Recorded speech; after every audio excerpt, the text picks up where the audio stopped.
4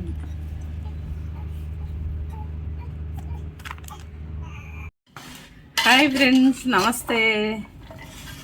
మామిడికాయ పచ్చడి పడుతున్నాము. ముక్కలు కొట్టేటప్పుడు కత్తులు కటారులు చూస్తున్నా. వీడియోని ఏమైనా చేస్తారని చూపించలేదు. ముక్కలు అయితే కొట్టాము. ఫస్ట్ పసుపు కలపాలి. కలిపాక చక్కగా ఆవాలు పొడియాలి. ఎందుకంటే ఇట్లా ముక్క మెత్తగా అవ్వకుండా ఉంటుంది. ఎప్పుడు అట్లాగే మెత్తగా అయితే అంటే జిగురు జిగురు అయిపోతుంది కదా. అందుకని ఫస్ట్ పసుపు కలిపి తర్వాత ఆవాల పిండి కలపాలి.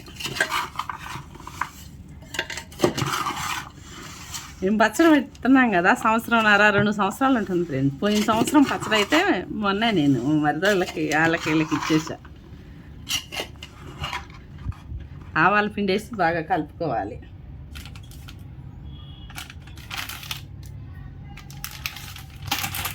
కారం అయితే కలర్కి బాగుంటుంది. 3 మ్యాంగోనే వేయాలి, లేదంటే గొడ్డు కారం. 3 మ్యాంగో కూడా బాగుంటుంది. చాలామంది అదే వాడుతున్నారు. నేను కూడా ఎప్పటికి అదే వాడతా. వేస్తే గొడ్డు కారం వేస్తా, లేకపోతే 3 మ్యాంగో వేస్తా. ఇది కలర్కి బాగుంటుంది, టేస్ట్కి కూడా బాగుంటుంది.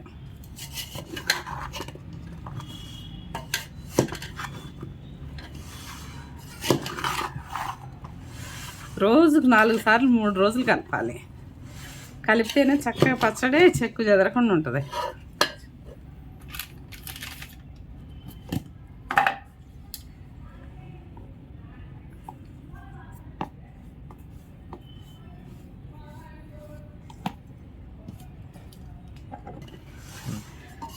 ముందుగాల పసుపు వేసి బాగా కలిపాను. తర్వాత ఆవు పిండి వేసి కలిపా. ఇప్పుడు కారం వేసి కలుపుతున్నా.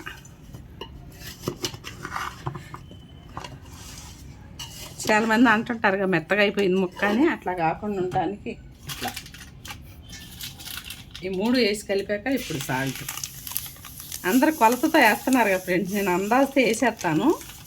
కొద్దిగా ఎక్కువ తక్కువైనా ఉప్పు కారం మళ్ళీ మనం కలుపుకోవచ్చు. ఆయిల్ ఒక్కటే ఎక్కువ ఉండాలి. ఏదైనా కానీ అందాజుతో వేసుకుంటే చాలు. ఈ 40 కాయలు నేనైతే కిలో కారము, కిలో ఉప్పు, అరకిలో ఆవు పిండి, 50 గ్రాములు పసుపు, మెంతి పొడి 100 గ్రాములు.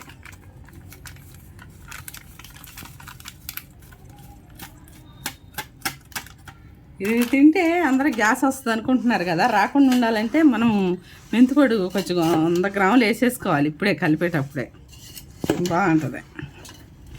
నూనె ఈసారి నేను నూనె కాసి అల్లం వెల్లిగడ్డ పేస్ట్ చేసే ఫ్రెండ్స్. అందులో చల్లగా అయినాక తెచ్చిపోతాను. ఎప్పుడన్నా అట్లా పడతా. ఎందుకంటే కొద్దిగా టేస్ట్ కానీ స్మెల్ కానీ అలాగుంటుంది అల్లం వెల్లిగడ్డ వేస్తే. ఈసారి నేను అల్లం వెల్లిగడ్డ వేసి చేస్తున్నా ఫ్రెండ్స్. నువ్వు అవునా అంటున్నావేంది? చల్లగా అయ్యాక వేస్తున్నాం. చల్లగా అయ్యాక వేసి కలుపుకోవాలి. ఈసారి నేను అల్లం వెల్లిగడ్డ వేసి చేస్తున్నా ఫ్రెండ్స్. నువ్వు అవునా అంటున్నావేంది? చల్లగా అయ్యాక వేస్తున్నాం. చల్లగా అయ్యాక వేసి కలుపుకోవాలి. ఉల్లిపాయ పచ్చళ్ళు ఎల్లిగడ్డలు చాలా ఇంపార్టెంట్. వీలైనంత వరకు వేసుకోవచ్చు. నేను పొడిగా చేసేసాను, మళ్ళీ ఇట్లా కూడా పీసులుగా కూడా వేసేసాను. స్మెల్ బాగుంటుంది. ఎప్పుడన్నా జ్వరం వచ్చినప్పుడు ఇందులో ఏరుకొని తింటే జ్వరం